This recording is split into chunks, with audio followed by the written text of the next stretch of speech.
vous raconter mon histoire. Histoire d'une simple tomate d'épicerie.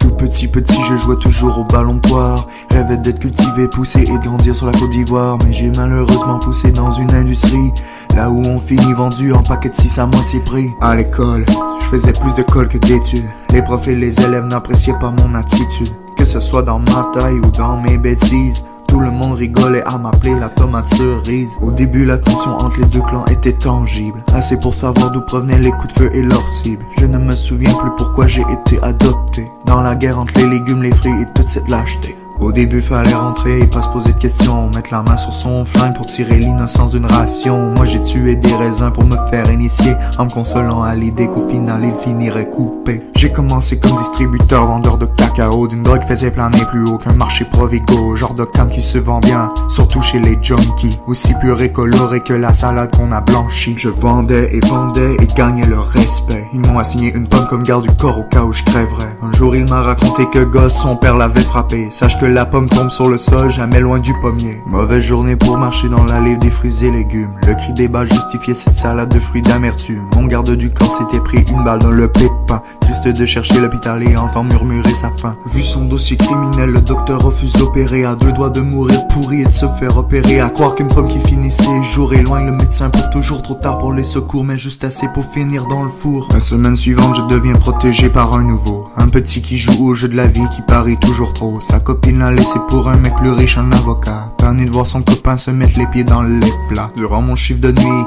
même pas capable de me rappeler ce que j'ai fait aujourd'hui. À travers les canettes de Pepsi, je rencontre une belle pêche, je la ramène dans mon lit. J'apprends que c'est la fille du patron, c'était le fruit interdit. Le lendemain matin, le petit voulait partir pour rencontrer des poteaux. La pêche à vive allure me laisse son numéro. J'ai brûlé le papier pour ne pas risquer ma plure, pour ne pas perdre mon métier, du coup mon futur.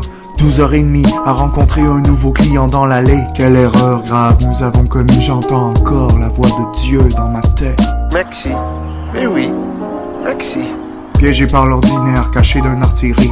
Appelez les renforts pour plus de chances de rester en vie. Les cris des balles tuaient la totalité de nos espoirs. Quand nos poteaux sont arrivés, j'ai fini par y croire. Moi et mon coéquipier, on a fini par se cacher, repensant à toute cette merde en quoi je me suis embarqué. Il voulait rappliquer et je voulais me replier. Je l'ai retenu par la tige, besoin d'urgent de parler. Il m'a expliqué que sa famille est morte tirée par balle.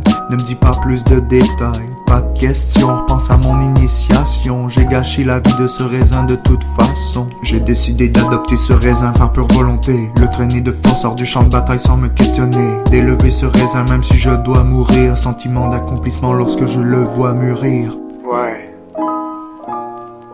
j'ai pas mal fait le tour. Merci d'avoir écouté mon histoire.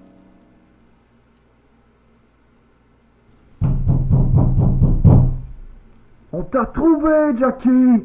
Allez, ouvre cette putain de porte! Alors, Jackie, on est plus dans le coup, hein?